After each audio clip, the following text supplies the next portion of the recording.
Hello everyone, नमस्कार। Welcome back to learn with Simran. I hope आप सभी सेफ हैं, स्वस्थ हैं। तो मैं फिर से हाजिर हूँ एक नई वीडियो के साथ, जिसके अंदर आज हम डिस्कस करने वाले हैं एक 16 मार्क्स का काफ़ी इंपॉर्टेंट क्वेश्चंस, जो कि है कि अडोलसेंट्स क्या होते हैं, उनके करंट इश्यूज़ या करंट प्रॉब्लम्स क्या हैं और उनको सॉर्ट करने में एक टीचर का रोल क्या होता है। So today we will be discussing current issues related to adolescents, stress and role of the teacher. ठीक है, तो पहले शुरू कर लेते हैं अडोलसेंट्स के साथ कि अडोलसेंट्स क्या होता है।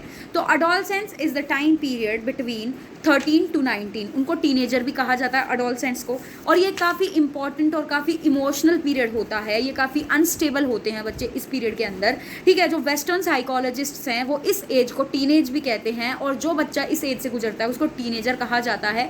और इस एज में काफ़ी इंपॉर्टेंट है टीचर जो उसको ट्रीट करे विद केयर। ठीक है, इस स्टेज के अंदर, क्योंकि इस स्टेज से निकल कर ही बच्चा एक मैन या विमेन बनता है। ठीक है, तो शुरू करते हैं अडोलसेंस की कैरेक्टरिस्टिक्स के साथ। तो इस एज के अंदर क्या होता है, बच्चे की जो फिजिकल डेवलपमेंट होती है वो काफ़ी ज़्यादा फास्ट होती है। बॉयज़ के अंदर जो बियर्ड की ग्रोथ होती है, गर्ल्स के अंदर ब्रेस्ट की डेवलपमेंट होती है। तो ये क्या होती है, इस एज में आकर के जो बच्चे की डेवलपमेंट है, जो फिजिकल डेवलपमेंट है, वो काफ़ी ज़्यादा फास्ट होती है। और इस ग्रोथ को क्या कहा जाता है, स्पर्ट ग्रोथ, जो एकदम से ग्रोथ होती है। क्योंकि हमें पता है चाइल्डहुड में, लेट चाइल्डहुड में आने के बाद बच्चे की ग्रोथ रुक जाती है।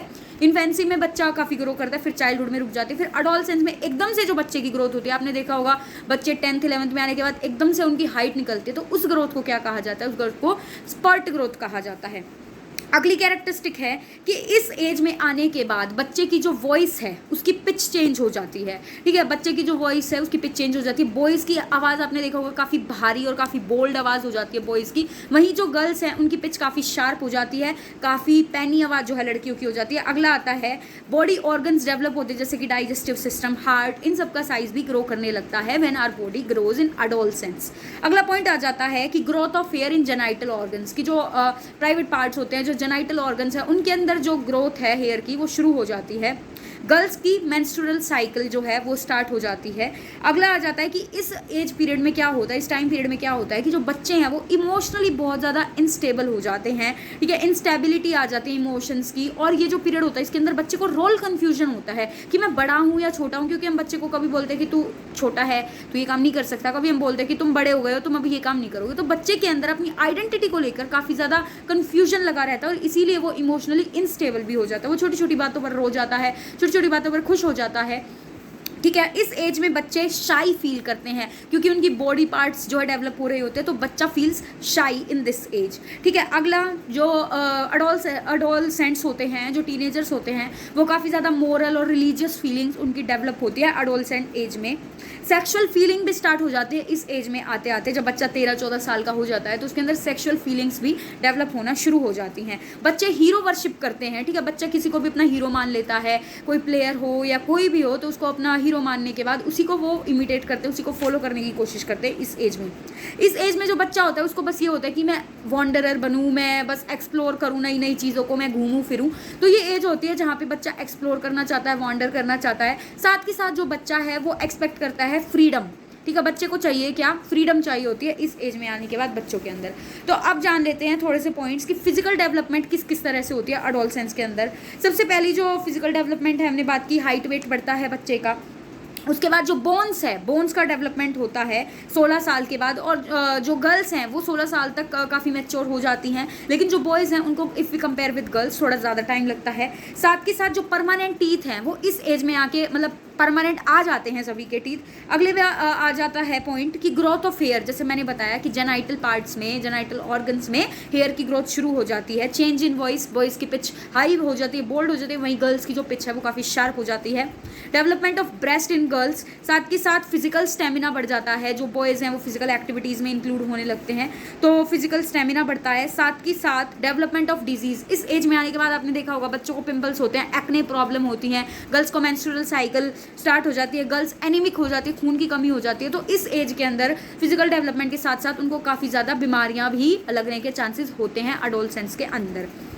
अब अगला पॉइंट आ जाता है कि कौन कौन से फैक्टर्स हैं जो फिजिकल डेवलपमेंट को इम्पैक्ट करते हैं ड्यूरिंग अडोलसेंस। तो पहला फैक्टर आ जाता है इन्वायरमेंट, कि बच्चे को वातावरण कैसा मिल रहा है, ठीक है, बच्चे का इन्वायरमेंट कैसा है। अगला आ जाता है लव एंड अफेक्शन, अब बच्चे को केयर कैसी मिल रही है, ठीक है, उसको सब लोग आसपास उसका ध्यान रखने के लिए हैं या नहीं है। अगला आ जाता है प्ले एंड एक्सरसाइज। देखो फिजिकल डेवलपमेंट तो प्ले और एक्सरसाइज से ही होती है, जब तक बच्चा एक्टिव नहीं होगा तब तक वो फिजिकली फिट नहीं हो सकता। अगला आता है स्लीप एंड रेस्ट, जैसे मतलब बच्चे के लिए जितना एक्टिविटी ज़रूरी है उतना ही उसको प्रॉपर अमाउंट ऑफ स्लीप मिलना भी और रेस्ट मिलना भी बहुत ज़्यादा ज़रूरी है फॉर फिजिकल डेवलपमेंट। अगला आ जाता है फूड, जो बैलेंस डाइट है, न्यूट्रिशियस फूड बच्चे को मिलना काफ़ी ज़्यादा ज़रूरी है। अगला आ जाता है हेरिडिटी। देखो हेरिडिटी तो इम्पैक्ट करती है, ठीक है, चाहे बच्चे के पेरेंट्स जैसे होंगे बच्चा अल्टीमेटली वैसा ही उसकी डेवलपमेंट होती है। तो ये कुछ फैक्टर्स थे जो कि बच्चे की फिजिकल डेवलपमेंट को इम्पैक्ट करते हैं।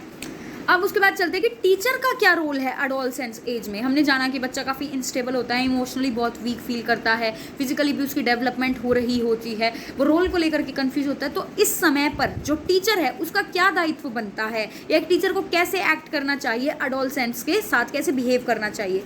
तो पहली चीज़ आ जाती है कि टीचर को पेरेंट्स के साथ कोऑपरेट करना चाहिए, मतलब टीचर को पेरेंट्स के साथ डिस्कस करना चाहिए कि घर में बच्चा कैसा है और स्कूल में बच्चा कैसा एक्ट कर रहा है, और उसके अकॉर्डिंग ही फिर पेरेंट्स को बताना चाहिए कि बच्चे का इस चीज़ में इंटरेस्ट है, ठीक है, तो आप उसको ये एक्टिविटीज़ कराइए, या पेरेंट्स को भी टीचर्स के साथ कोऑपरेट करके ये एक्टिविटीज़ डिसाइड करनी होती हैं।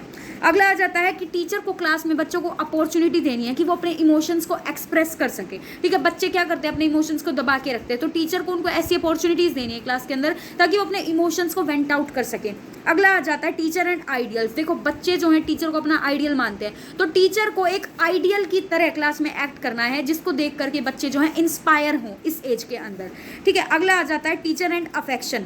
अब जो टीचर है उसको काफ़ी अफेक्शनेट होना चाहिए, उसको बच्चों की केयर करनी चाहिए, लव देना चाहिए बच्चों को, उनकी केयर करते हुए अफेक्शन प्रोवाइड करना चाहिए, ठीक है, ताकि बच्चे को जब महसूस होगा कि हाँ मुझे यहाँ से लव मिल रहा है, केयर मिल रहा है, तभी बच्चा वहाँ पर अपने आप को एक्सप्रेस अच्छे से कर पाता है। जो टीचर है उसको बच्चों के अंदर भेदभाव नहीं करना चाहिए, टीचर को इक्वल अपॉर्चुनिटीज़ देनी चाहिए हर बच्चे को, ताकि उनके अंदर इन्फीरियोरिटी या सुपीरियोरिटी कॉम्प्लेक्स डेवलप ना हो। इसलिए क्लास के अंदर डेमोक्रेटिक इन्वायरमेंट टीचर को बना करके रखना चाहिए। साथ के साथ ऐसी एक्टिविटीज़ करानी चाहिए जिससे ज़्यादा से ज़्यादा बच्चे का फिजिकल डेवलपमेंट हो सके इस एज के अंदर।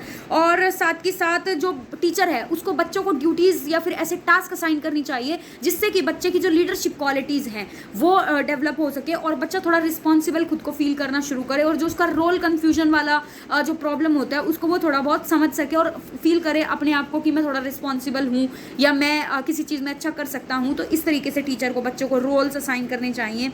साथ के साथ जो टीचर है उसको जो बच्चे का डेलिंक्वेंट बिहेवियर होता है, यानी जो कुछ बच्चे होते हैं जो बहुत नटखट होते हैं या थोड़े से जो बिगड़ जाते हैं इस एज में, तो उनके लिए टीचर को थोड़ा अलग से ध्यान रखना चाहिए, या उनको थोड़ा अलग से रेमिडियल क्लासेस देनी चाहिए, या उन पर एक्स्ट्रा थोड़ा ध्यान रखना चाहिए टीचर को। तो ये कुछ पॉइंट्स थे कि टीचर की क्या ड्यूटी है और टीचर को कैसे बिहेव करना चाहिए एडोलसेंट्स के साथ, और एडोलसेंट्स कौन होते हैं, क्या उनका एज होता है, क्या उनकी कैरेक्टरिस्टिक्स है, कैसे उनकी फिजिकल डेवलपमेंट होती है, ये हमने इस वीडियो में डिस्कस किया।